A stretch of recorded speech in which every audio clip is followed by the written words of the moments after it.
Welcome to the screen recording of my workshop today.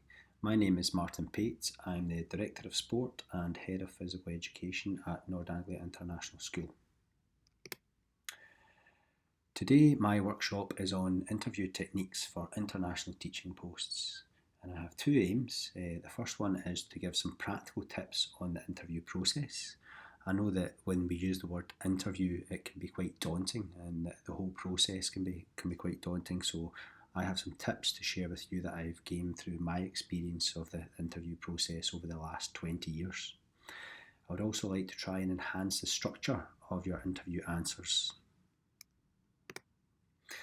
Okay, so to begin with my interview history, back in the year 2000, I had my first interview in a teaching post for a physical education teacher post in Glasgow in Scotland, and I was successful in gaining that post, so 1 out of 1 in the year 2000. In 2002, 2 years later, I went for head of pastoral posts. They had quite a number of them because some of them were acting posts, and I managed to secure 3 out of the 4 interviews there were successful. In 2004, head of education, physical education, I was 0 out of 1, so I didn't get that interview at that point, and I can look back on that interview. Probably I was quite young at the time and up against some very other strong candidates, but I can look back and I can see where I made mistakes within that interview, and hopefully I can share with you some of my knowledge to try and improve your performance from the mistakes that I made. In 2010, I had 4 interviews for the deputy head of my school in Scotland, and I was successful out of 2 out of the 4 of those. And then finally in 2014, my last 2 interviews that I've had for the head of physical education and the director of sport, I've been successful with 2 out of 2 of those. So I don't know really what that says. Obviously that's 8 out of 12 posts, so just 66% is my success rate. And I suppose really it's the 30 odd percent that where I learn from. You learn from your mistakes in the interviews that you haven't got. So the main experience that I had was sitting on a panel for interviews, and as my role as a deputy head teacher between 2010 and 2014. I was responsible for newly qualified teachers within my remit, and we used to meet on a weekly basis. And round about January, February, when they started to consider to apply for permanent posts, we did a lot of work on interview techniques. So my experience of helping people with interviews grew, and also sitting on interview panels for like the head of pastoral or head of department within my school as a deputy head teacher really helped me to see what was required from the interview process from the other side of the table, sitting on the panel. That was really beneficial. So I suppose any question could really be asked in the interview situation, but these are the main areas that I have experienced over the past 20 years. Personal skills and qualities, that always seems to come up, and it seems to generally be the first question to settle you into the interview. Sometimes experiences are also encompassed within this as well. So this is really your chance to shine in the interview and prepare for the first question to set you up well for the interview. Leadership questions and teamwork, a practical example of maybe describing how you worked as part of a team or how you led a team is generally a question that comes up quite a lot. Short or long-term priorities or goals. Really, when someone's interviewing you, they want to see if you can plan into the future. What do you want to do immediately if you were successful in getting the post, and what would you want to do, longer term, over a year or 2. So this is a very popular question. Information communication technology, maybe some sort of innovative ideas or things that you've done with ICT. Parental engagement, obviously a massive part of a teaching job is engaging with our parents, so some positive examples of maybe initiatives that you've done, or some examples of how you've properly really engaged with parents. raising attainment, how we improve our young people's exam results is another popular area, and obviously how we improve the teaching and learning for them to really make sure that they're achieving their potential. Continued professional development, so we'll be looking for you to describe maybe some research that you recently read. They might ask you what book that you've read recently, or you might have to talk about some of the courses or things that you've done, whether you're doing a master's course or some sort of continued professional development course. Obviously, teaching and learning, our curriculum, the basics. They might ask you to describe a successful learning, or it might be something more general about teaching and learning. Assessment, whether it's formal or informal assessment, assessments for learning strategies or summative assessments. So assessment's obviously a very popular topic. Your contribution to the ethos of the school. Now, the ethos of the school is very hard to judge at times, but really they're looking there to say, like, what can you contribute extra to the school to really make the school a fantastic place. Motivating pupils and staff. So obviously every day you're trying to motivate the pupils within your care, and sometimes if you're going for a leadership post, you might have staff members who you have to have a good relationship with and have to try and push them forward and able to get the best out of them. Differentiation is another popular one, and also scenario questions generally want to come up to see if you can think on your feet. What sort of complaints have you had in the past, or how do you manage your time? How do you balance your remit if you have a post that you're going for that has two different types of jobs within the one post?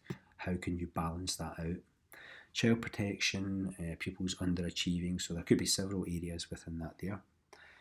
Why do you want to work at a particular school? To check if you've done your homework and you've really looked into the school or the company.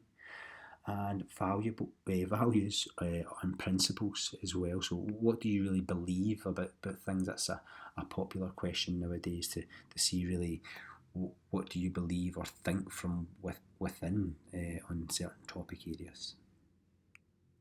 So as I said, these are not exhaustive. You could get asked different questions for these, but these are generally the areas that seem to come up quite regularly. Okay, at this point I'll be giving out some handouts, so I'll show you the ones here, and it's just about the interview process. Now, different principals would do the interview process in different ways, but this is an example here. We've got an interview assessment sheet where you can see here the assessment criteria. It's got 5 different areas there. What qualifications have you got? So you would get graded out of 5 in terms of, did you have a master's or a doctorate to get you 5 out of 5, or what was your level of qualifications? Experience, what experience have you had in the past, how many years teaching? Professional knowledge and understanding, what they thought about your professional skills and abilities, and what personal qualities you had. So this is quite a general interview assessment sheet, and obviously the comments area would be an area where the principals or the interview panel could write down some of the key points that you said. So this would generally be, obviously, the candidates who get the highest score would be the successful in gaining the post. So this is one example. The second example here would be one that was from back in Scotland. I've just amended it to make sure that I don't release any details from anybody, and it's got the specific questions, who the questions would be asked by on the panel, and then again a rating. Now generally in Scotland it was out of 8, 5, 3 or 1 was the rating that you got for each particular question. So it might be that as you're going through the question, the first one was a scenario question, that the interview panel would judge you on your answer during at that time, and they might give you a rating out of, say, 8 or 5 or 3 or 1, depending on your response. So that's another way of doing it. So you can see the competencies down the side, personal qualities, skills, experience, and then the specific questions there, who would ask them and what rating you would get. So depending on the principal, they might instruct you, or whoever's leading the interview panel, they might instruct you to do the rating at the time, or you might discuss it and all do the rating together. It just really depends on the leader of the interview panel on that day.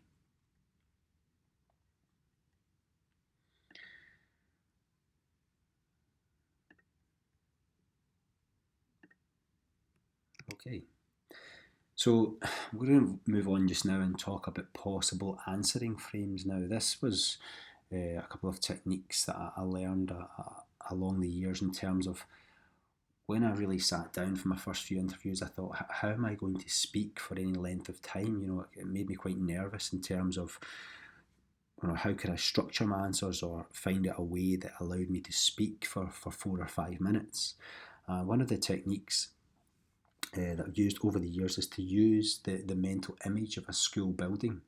So obviously if it's an educational post that you're going for, you have the pupils at the core. Everything that we do should impact upon our pupils, our young people, and that's what we're all aiming for. So if you think about them within the classroom, their first port of contact would be the class teacher or the teaching learning assistant. And then it's really thinking about how all the other people within the school building would affect these pupils or the young people to have an impact on them. So the school administration, the pastoral, the heads of year, heads of department, the senior leadership team, the parents. So if you're thinking as you go out of the school, the parents who obviously come and collect them or come and support them and sporting fixtures, etc. The outside agencies that would be involved, you know, if there was any sort of social work or the police or agencies that come in to work with, say, personal, social and health education, and obviously the community as well. So it really gives you a lot of things to think about, all the different people that affect the education of that young person. And obviously within your answer, this helps you to have a bit of a framework for it, and then at the end of it you try and go back into that school building in the mental image that you return to the pupil at the end, because that's the most important thing. So that was one possible answering frame. The second one is STAR, which is quite a popular one, and it talks about the situation, the task, the action and the result, and these are really good for scenario questions, so I will come and explain one of those in more detail further on in this presentation. Now I've written down some tips here for you in terms of learning from my mistakes. Certainly I've made a lot of mistakes over the past 20 years within my interviews, but hopefully you try and not make the same mistakes over and over again. So the first point I put down there is don't get distracted by the interviewers who seem disinterested. You know, being on the other side of the panel, you forget, obviously the candidate's always nervous, but sometimes as an interviewer you're quite nervous or you're quite tired. It's a tiring process being an interviewer, but certainly at times, you know, the interviewers might have seen 6, 7, 8 candidates, you know, within the one day, or possibly even more if there's interviews by Skype. So try not to get distracted by the interviewers who don't seem interested in you, that there's not going to maybe make eye contact with you or look as if they're listening, but you've got to just keep going. And my second point is make sure that you say everything that you want to say. Don't stop your answers early. There was a situation where a principal was writing down my feedback as I was talking within an interview, and it got to the bottom of the page of the sheet that he was writing the feedback on, and I stopped talking. I still had further points to make in my answer, but I stopped talking at that point because it reached the bottom of the page in his writing. And I didn't get that post. That was one of the deputy head posts within Scotland. I didn't get that post, and when I went over for the feedback, it turned out the candidate who got it said so much more extra points than me, and he actually, you know, he had the feedback sheets. My sheet obviously stopped at the bottom. The candidate who got the post had a sheet of script and also over the page, so simply you could have turned over the page and written down the extra points. So make sure that you say everything that you plan to say. Third point I've put down there, if you do not manage to get vital information across, then add it in at the end. there's certain things that you'll want to say within an interview, and you'll be annoyed with yourself if you don't say them. So if there's anything else that you feel, okay, the questions there didn't allow me to get this vital information across, then just make sure that you bring it in at the end of the interview and say, yes, there's something else I would like to say. Don't be afraid to ask the interviewers to repeat the question if unsure. Sometimes within the interview process, some of the questions can be quite complex. So there's nothing wrong with saying, could you explain that a wee bit further, or maybe ask the question in a different way to make it a bit clearer for you. Don't panic if the questions are very specific. Try and identify key words in the questions. If you're preparing for certain topic areas within the interview, then try and listen out for keywords and decide which area it is that you're going to answer on. Some other top tips here I've got. Do your homework. Look at the inspection reports from the school and the website. Make sure that you're not going to go in there and ask any questions or say anything that you should know already. Second point is prepare. It's been very surprising speaking to some teaching professionals who don't prepare for the interview process, and that surprises me. I think for all the posts that I've done in the past, I've put in a tremendous amount of work, and hopefully that would benefit you within the process.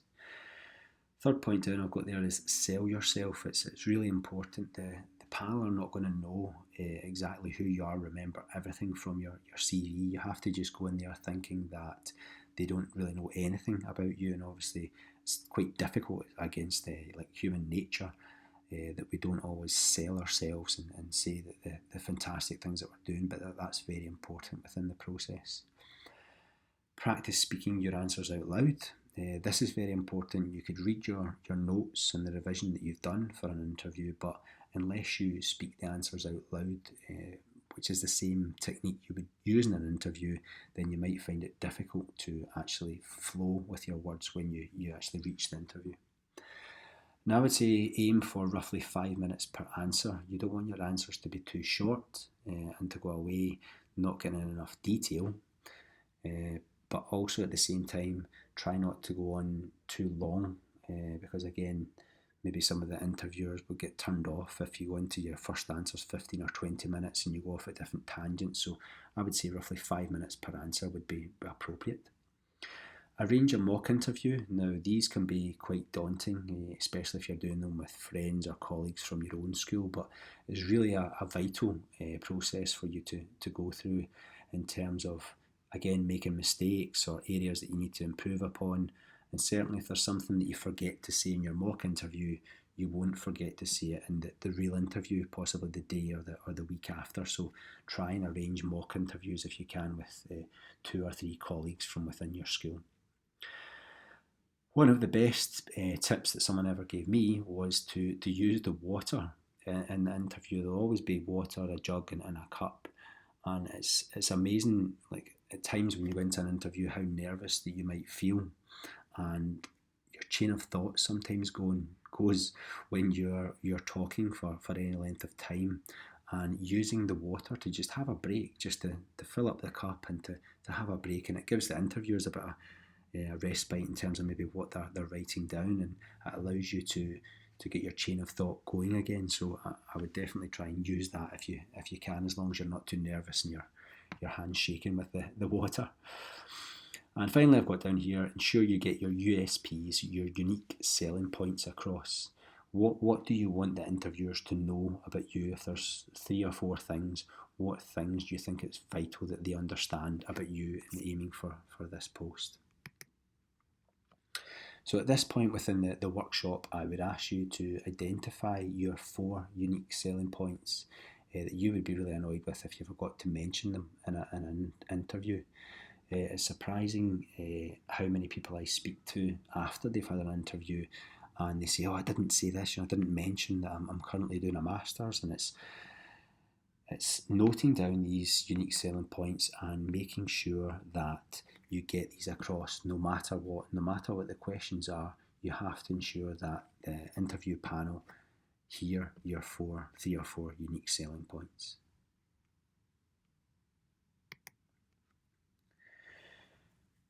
Okay, in terms of structuring your answers, it might sound quite simple, but to have a structure with your interview answer makes it really easy for you to stand out with an interview when there's other candidates. So splitting your answer into an introduction, a main body and a conclusion can reap the benefits for the interview process. The introduction focuses your answer. Sometimes you might simply reword the question that's asked, but it allows you some thinking time. The main body would probably include 4 or 5 points, different things that you think would be used within that answer, and they would be supported by an experience or an example that you've had in the past. So obviously these are quite easy to remember because you know about them, you have experience, you can give an example. And again, a very important point here is to state the impact that this had on the pupils or the staff if you're going for a leadership post, because this is what we're aiming for with an interview answer. It's all about the impact that it's had. And finally, the conclusion. The conclusion would finish off your answer, and this may sound quite funny, but it puts the interviewers at ease as well. If the answer to a question, if it just sort of disappears towards the end and they don't finish it off clearly, then it doesn't have as much impact within the interview.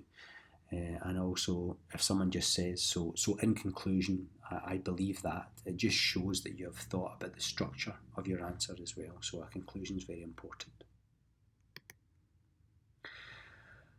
So at this point, again, in the workshop, I would just give an example of what I mean by the introduction. So I've said now here that the question area is on personal skills and qualities. And a possible introduction, I'll just read it for you. It says, there are many personal skills and qualities that I have that make me a suitable candidate for this position. In addition to the expected or basic skills and qualities, I believe that I have additional skills and qualities that make me stand out from the rest of the candidates here today. So this might be a sort of pre-learned statement, even though I think I got that one wrong, which would help you to ease you into the question, to introduce what your answer would be. The main body of this answer would have points, an example, and some impact. So, for example, you might say time management as your point. The example would be, it allows me to prioritise short and long-term tasks. And the impact of that would be that it allows me to focus on supporting staff in crisis. You know, when you go in and to a busy day in school, that if you have prioritised all your tasks, you know what you have to do, and that allows you to obviously support staff within maybe a leadership post. The second point would be, your point would be, I'm an excellent communicator. Your example would be, I've led a parent workshop before, and the impact would be that enhanced the parents' knowledge and improved the relationship with the parents, or the relationship with the parents and the school. So on, I'll let you read the rest of them. You get to be innovative, you're a problem solver, reflective nature. So it's really trying to have the main body of your answers having points, examples, and the impact that that'll have on the pupils or the parents or the staff within the school. And finally, the third part, obviously your answer would be the conclusion. So it's using some words such as in conclusion or in summary. And I've got down here, in conclusion, there are many personal qualities and skills that make me an ideal candidate for this position. But I would say that my passion and enthusiasm are my best qualities. I'm willing to go that extra mile for my pupils, staff, parents to ensure that they receive the best support that I can possibly provide. So it's just really summing up your answer here and finishing off with a bit of an impact point. Again, here I've got another example of a question for a pupil who's underachieving. So the introduction is, I have always prided myself on the relationships that I've had with the pupils in my care. I believe that I have always been very aware of how my pupils are progressing in their learning. However, if there was a pupil who was identified as underachieving, there are various steps I would take to address the situation.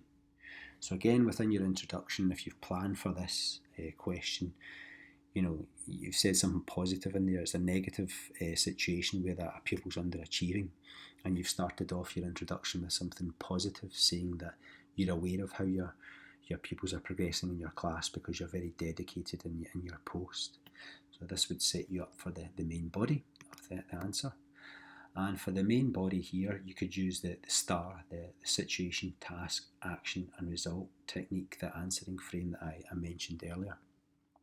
So the situation again is, I have an experience of this before, and you would describe a situation such as, for myself, it was like a demotivated girl, or a girl with low confidence in a physical education context, or it could be something like a demotivated boy in languages. So you describe the situation, what happened.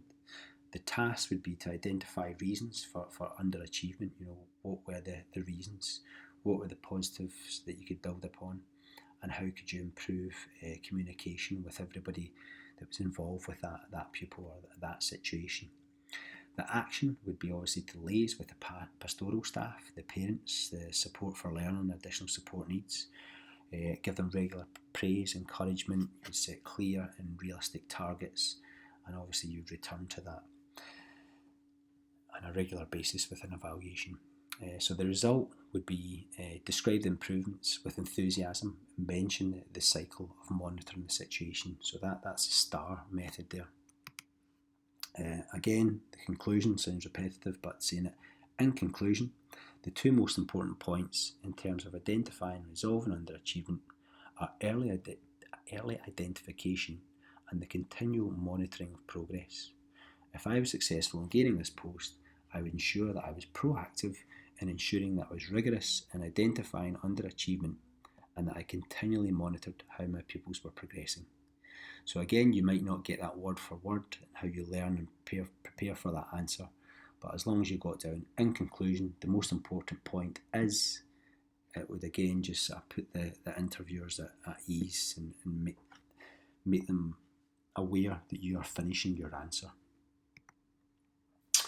So in the next part of the workshop, I would get you to pick some of the question areas that I highlighted earlier on, and for you to then produce some introductions from your own sort of value statements.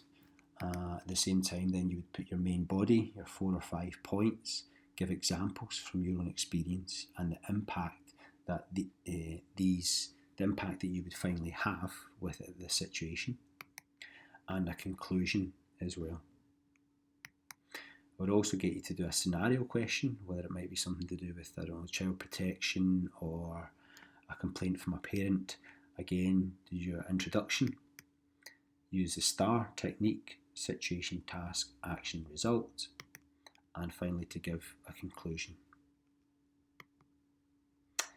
So that's the end of my screen recording for today, but certainly if anybody has any questions, not that I'm saying I'm a particular expert within the interview situation, but hopefully you've found my screen recording informative today, and if you have any questions about the screen recording or about the interview process, I'll do the best to answer you if you want to email me at the email address there. Okay, thank you for listening and watching. Thank you.